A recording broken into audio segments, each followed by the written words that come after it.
All right, we're live. So today we're going to be breaking down the UFC 304 main card, right? Leon Edwards versus Belal Muhammad. We've got Tom Aspinall versus Curtis Blaydes in the co-main event for the interim heavyweight title. Obviously a big fight card coming up this weekend. But a couple things that I wanted to touch on before we get there is first, how about the legal trouble that Khabib is in right now, right? Apparently, reportedly, he owes $3.4 million to the Russian government. Right. And it's reported that he just sold his entire car collection worth $800,000 to help start paying off the debt. And, this is obviously a crazy leap to make just based on a single statement that he made. But have you ever seen that video where him and DC are talking about buying the pay-per-view? And he's like, no, never pay. Right. And he said that they have a Russian link. It's like you just get a little glimpse into his mentality. And also, I've seen things, I believe, on the Nelk Boys before where Khabib kind of comes off as humble and doesn't have a whole lot of stuff. But I remember specifically the Nelk Boys saying that they had a ton of drip, quote unquote, right? So they had all these nice ass clothes and stuff. And obviously, if he has this car collection, I mean, yeah, they're obviously spending a little more money than they put off. And also he also bought the Eagle Fighting Championship, and I don't know what other organizations or what other investments he made or invested in, right? But man, it seems like he got in a little bit over his head. And when's the last time you heard about an Eagle FC card, right? It doesn't seem like that's doing too well. So I just wonder if he took on a lot of investments that didn't go how he thought they were going to go. And now it seems like, man, he's in trouble with the Russian government. So I don't know. It'll be interesting to see how this whole thing plays out, but not what you expected, I guess, to hear about Khabib because the rest of his lifestyle does seem so humble, and that he's so disciplined, right? So to find out that he's tax evading and $3.4 million worth of taxes that he's not paying is kind of strange to find out, but whatever. Like I said, we'll see how things shake out. The next thing I wanted to talk about before we get to breaking down the main card are the rule changes that were most recently made. So the first one is the 12-6 elbow is going to be made legal. And I think these rules take place, they'll actually take effect in November, but they were voted on and passed, right? So the noon to 6 elbow is going to be allowed again, so you can bring that elbow straight down. And obviously, the most famous case of that is John Jones, right? That's the only loss on his record is because of that noon to 6 elbow in a fight that he was very clearly winning. And there have been people for, how long now that have been advocating for that rule to be removed and for the noon to 6 elbow to go. So there's going to be a lot of happy folks with this one. I've heard Daniel Cormier say that on air that he thinks it should be illegal just because of it is just such blunt force. I can understand why it's not visually appealing to see. But if you think about all the ferocity you can get, Joe Rogan talks about this all the time, but how much leverage and ferocity you can get by bringing your elbow this way and putting your body weight behind it.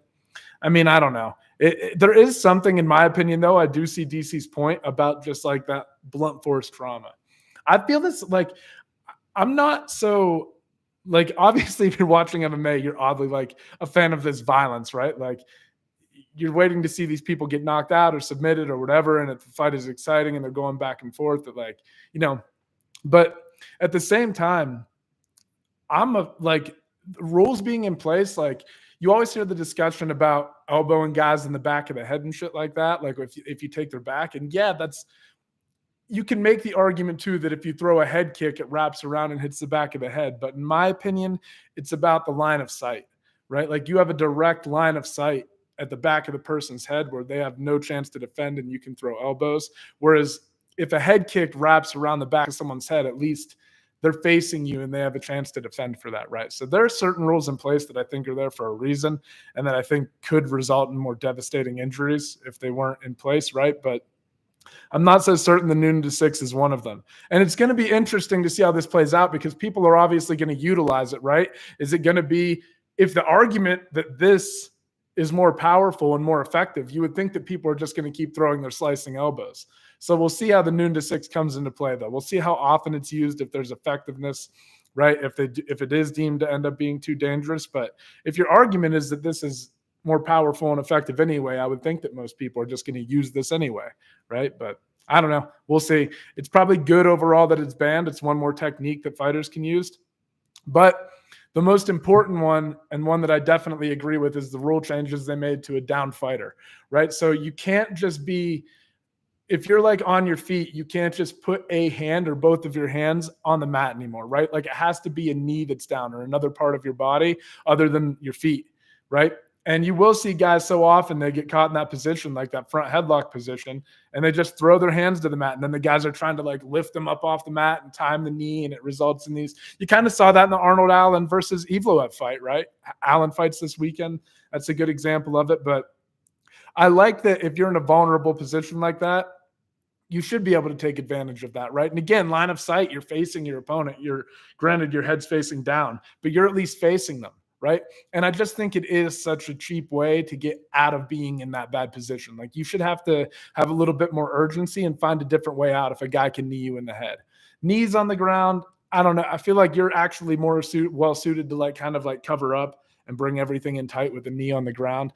So I don't know, but either way, it's a step in the right direction. And I think that it's a big rule change. And I think it's going to change a lot of things. Like the fact that guys can't hang out there anymore is going to force them to adapt, right? That's the thing about like one implements some of those rules where you can like knee a grounded opponent, right? But I don't know. I just think it's something that the fighters will have to adapt to. And it's another thing that they'll have to add to their arsenal. Like you can't just rely on putting your hand out anymore. Find a valid way out. So I think that's a great rule change. I think that's going to be much more impactful than the noon to 6 elbow, right? Let's see. I think that's all I wanted to cover. I'm sure there's other stuff going on like always, right? But let's jump into this card. Obviously, we're in Manchester, England, right? We got the headliner, Leon Edwards versus Belal Muhammad for the welterweight title. Tom Aspinall taking on Curtis Blaydes. King Green, the newly named King Green, taking on Paddy Pimblett. Christian Leroy Duncan versus Gregory Rodrigues, and Arnold Allen versus Giga Chickadee. We'll roll through each of these, right? Break these fights down. But interesting, and one thing I wanted to note is that they bumped Muhammad Makayev versus Manel Kape all the way down to the early prelims, right? They're like the fourth fight on the card, which is crazy because it's a really interesting matchup in my opinion. Right. And when you get bumped down that far, it does kind of take away the significance of the fight. I mean, Makayev's ranked number 6 right now, and I think Kape is maybe number 8. And it's an interesting stylistic matchup, too. I mean, Makayev's 11-0, right? He's young. I think he's only 23 years old, and he's a great grappler versus Kape, who has good jiu-jitsu and he has really good striking, right? So great matchup. I don't know why I got bumped so far down, but maybe it's because of just like Makayev's style it does tend to be a little bit monotonous to watch, right? But he's extremely talented. I think that's a fight that at least deserves to be up. Like, honestly, maybe I think it should be on there over Daniel Pineda versus Nathaniel Wood. I mean, I don't know. I just think it's a good fucking fight between two fighters in that division who have potential to really compete for the title someday. Both of those guys could, I think. So, yeah. Anyway, though, let's break down this main card. First up, we got Arnold Allen versus Giga Chickadee. And for me, personally, this was an easy fight to pick. I could always end up being wrong, of course, right? But I'm going with Arnold Allen. I just feel like Arnold Allen is so good. He's already proven that he's in that, like, top 5 range, in my opinion. Like, he's very fucking good. He's gone up against Max Holloway, and granted, he lost that fight, but I like that he was still there in the 5th round trying to get after it, trying to solve that puzzle, even though Max was just a little bit too much for him, right? His other loss against Evloev, it felt like he was right there, and fuck, maybe if that rule change wasn't in place, we have a different outcome in that fight. I mean, who knows, right? But I just feel that Arnold Allen is very talented, and I feel like he's a marauder. I feel like he's willing to come forward and create opportunities for himself, whereas Giga Chickadee is probably going to be hanging out, looking to counter a little bit more and looking for openings, right? Not that he doesn't have setups and not that he isn't really good on the feet. I just think that in a fight, in an MMA fight, man, it's favorable to be aggressive a lot of the times. And Arnold Allen is aggressive, but he's also got some very fucking slick boxing. I think he's probably a much stronger guy than Giga Chickadee just in terms of power. I think he's probably going to be able to get a hold of Chickadee, right? Maybe take advantage of some of the grappling scenarios. So I just feel like this fight favors Arnold Allen in a lot of different ways. The key for Giga is going to be to establish the range early on And another reason I favor Allen, and not to like bury Giga here and act like he doesn't have a chance, because he does. But another reason that I like Allen is because the same reason that I like Calvin Kattar over Giga Chikadze. It's less exhausting to rely on your hands than it is your kicks, right? And I know Giga's a great kicker, but it's going to be very important for him to establish that range early and keep that pressure and volume of Arnold Allen off him. If he can dissuade him from coming into that territory, maybe he hurts him with like a couple body shots or stings him with something that makes him earn that respect, Giga has a chance in this fight, right? But I just feel like if you're not connecting like that, and if Allen is willing to walk through some of that to land his own shots, man, that kicking is an exhausting way to try to, in an MMA fight, to try to hold the range like that, right? And you get guys like Aljamain Sterling who are really good kickers, right? But I feel like his grappling is so strong that he can mix that in as well. It's not like he solely relies on it. Whereas I don't think Giga's ground game is going to be even as advanced as Allen's, right? So, man, I got Arnold Allen in this fight. I mean, it's a good matchup, but I just think that Allen could still potentially get to the title. And Giga's just strength of schedule hasn't been as impressive either, right? Like he's got that loss to Calvin Kattar. He just rebounded against Alex Caceres. But, man, Arnold Allen's been fighting the who's who, right? And I just feel like his odds of connecting, like I said, I like the fact that he creates opportunities for himself. I think he wins this fight. I think he's going to be putting the pressure on Giga, putting him on the back foot, and it's going to let him start unleashing with a lot of combinations. Yeah, I like Arnold Allen in this fight. Next fight is going to be Christian Leroy Duncan versus Gregory Rodrigues. This is a matchup between two guys who are, I mean, Gregory, they're both big guys, but Gregory Rodrigues is built like a brick shit house. He also looks like he's like 50 years old to me for some reason in the face, but I think he's only in his like late 20s, early 30s. How old is Gregory Rodrigues? But both big guys, right? But the thing, he's 32 years old. I think Christian Leroy Duncan's 27. But the thing about Christian Leroy Duncan is he is a sniper, right? And he's also shown that he is willing to go into those grappling situations. Like he's gotten to the takedown. He's picked up a finish on the ground against, I believe, Dennis Tululin. So, I mean, he can wrestle a little bit. Right now, is his wrestling going to be on the same level of Gregory Rodrigues? I'm not sure. But in a fight like this, all Christian Leroy Duncan has to do is not get taken down, right? If his takedown defense can hold up just a little bit, I think he's got a big advantage on the feet. I think he's going to be a lot faster than Gregory Rodrigues. And I also believe that, I mean, if you look at Duncan's loss against Armin Petrosian, right? Petrosian was just sliding out of the way of his kicks. He was very patient. He was looking to counter, throwing a lot of leg kicks of his own. I think it's going to be difficult for Rodrigues just based on the nature of his fight style. Like he's aggressive. He comes forward. He's hunkered down in his stance, and he likes to throw boxing combinations. He likes to be the guy coming forward. And I feel like against a tactician like Leroy Duncan, that's dangerous. I feel like Duncan's going to be able to dot him up when he starts coming in like that. And like I said, I think Leroy Duncan's talented enough on the ground, right, to maybe fend off some of those takedown attempts from Rodrigues. But Rodrigues, the key in this, I think, is going to be if he can cut the octagon off and cut that space off, right? I just feel, though, that he's going to end up following Duncan around the octagon too much. Like maybe at first he'll start heading him off a little bit, but as Duncan starts picking his shots, landing some of those kicks, some of that crazy spin shit that he throws, he's very precise, very accurate, and I think he's got a big speed advantage. I just think Duncan's going to be able to pick him apart as he comes in. And the nature of Rodrigues is not going to be to sit back on the end. And because if he does sit back, he's not going to be able to reach Duncan, right? He's got to make the octagon small, corral him up against the cage, and let his punches go when Leroy Duncan starts, like I said, when his back starts hitting the cage.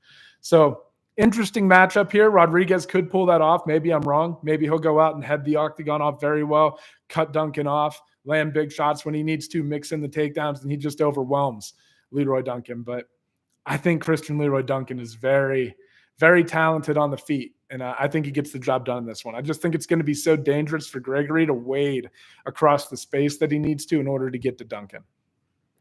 All right, Bobby, formerly known as Bobby Green, King Green is his official name now, is going up against Paddy Pimblett.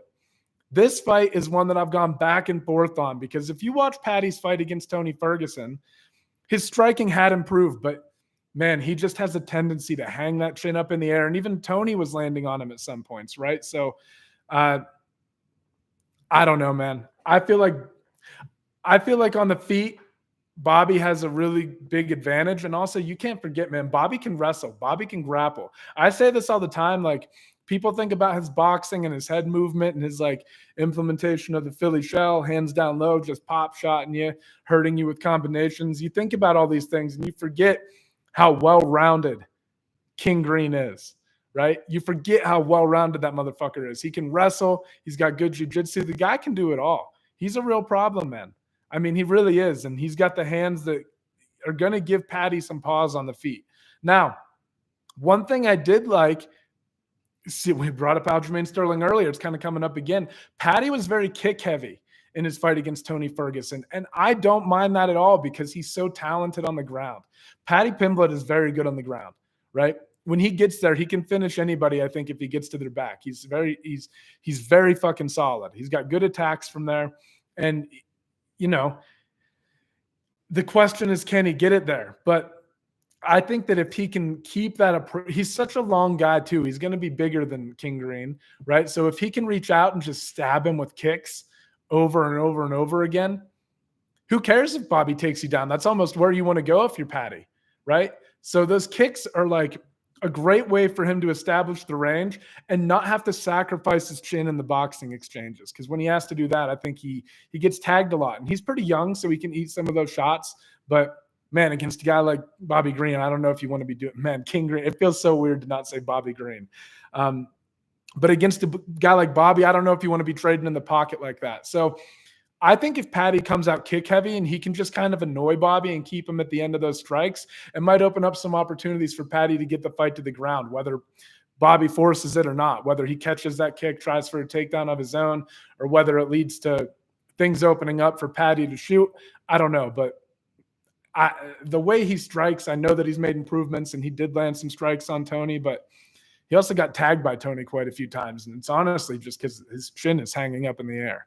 But in terms of this is a close fight in my opinion. I could see this one going either way, but I think I'm going to lean towards Paddy just because of the age thing, right? And just the timing, right?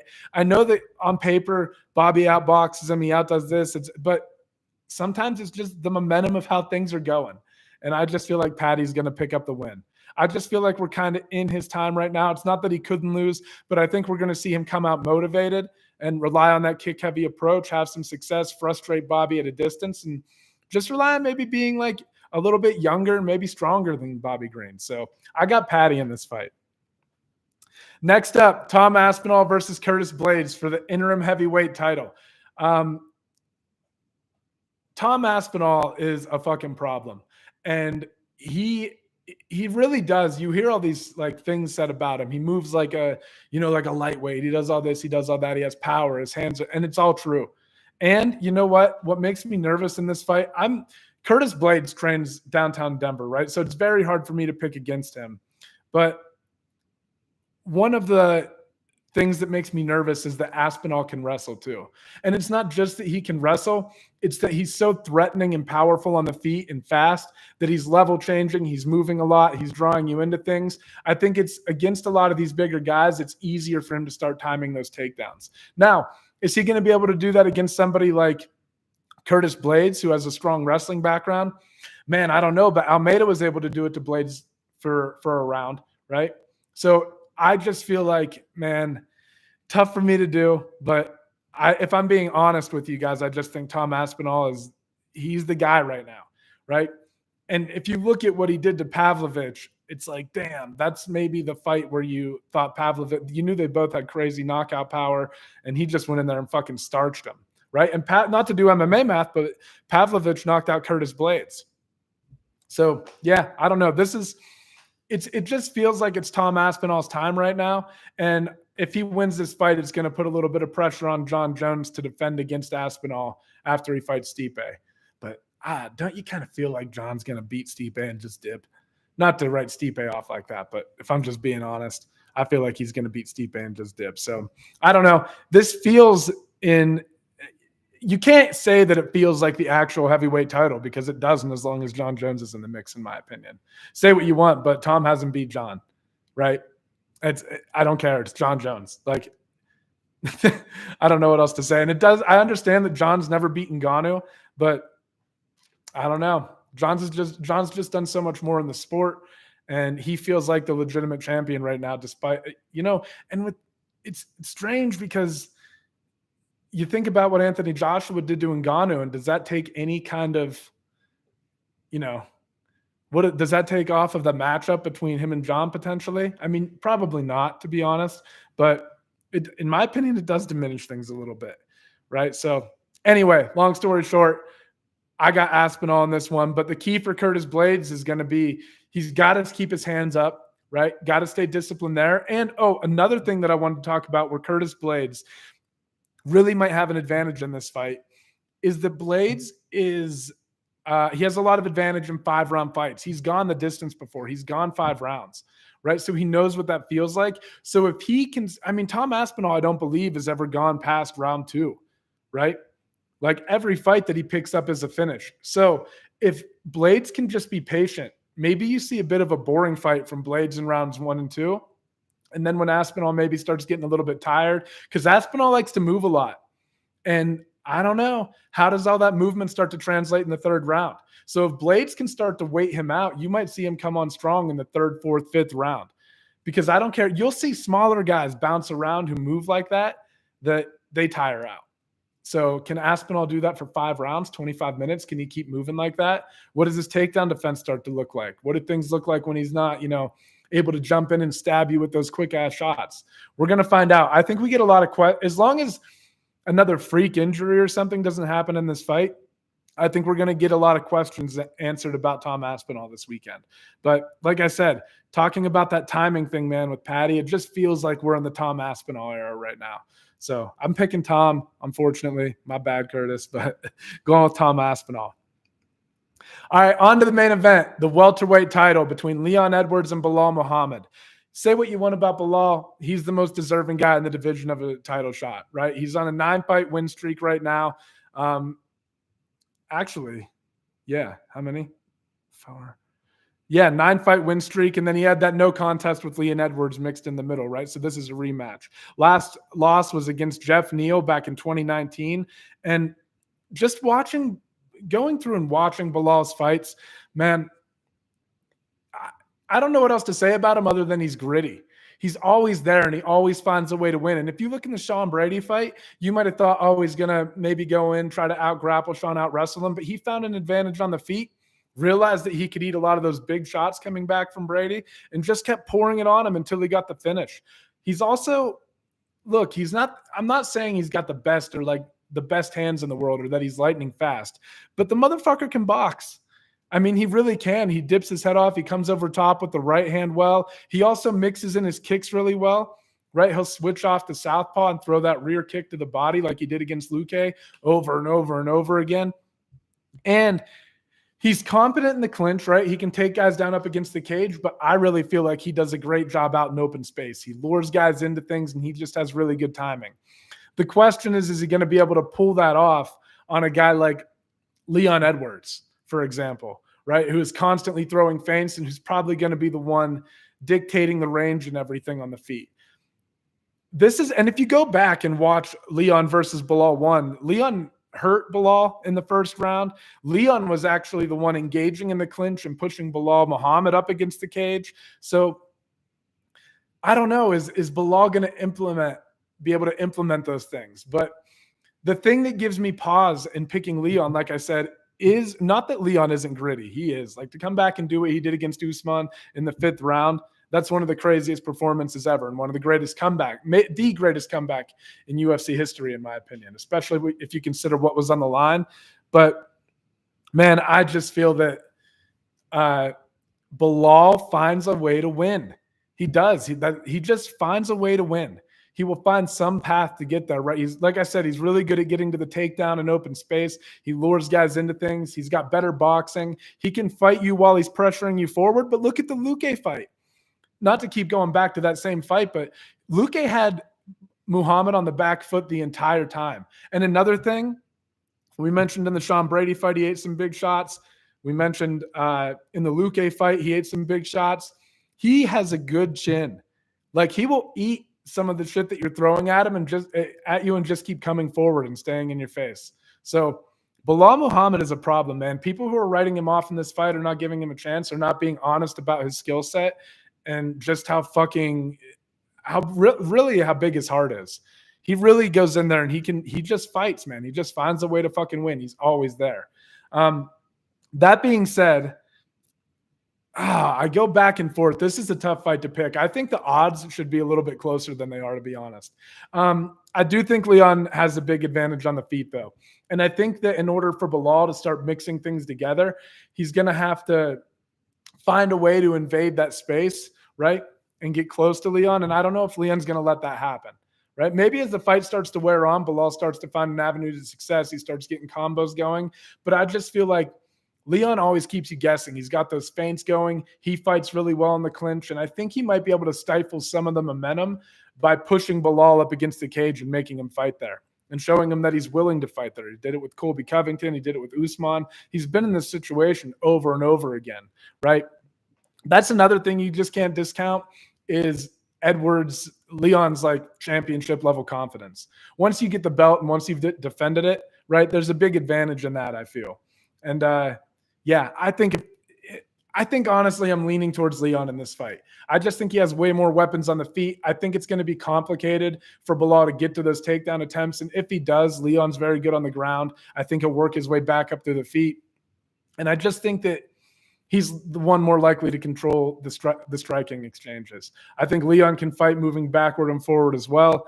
And it's just going to be so hard for Belal to land on Leon. That being said, I don't know. Like I said, if Belal's willing to just wade through some shots and start putting the pressure on Leon, he might pull it off. But I don't know. I think we're going to see a very tactical, perhaps a slow-paced fight. Both of these guys go to decision often. I mean, I think Belal has 17 decision victories to his name, and Leon Edwards has 12. So the odds that we get to a decision are pretty good. But yeah, I think that's going to wrap this one up, guys. Thank you, as always, for tuning in. If you watched and enjoyed, do me a favor, hit the subscribe button, thumbs up, all that good shit. And yeah, I will catch you guys later. Bye-bye.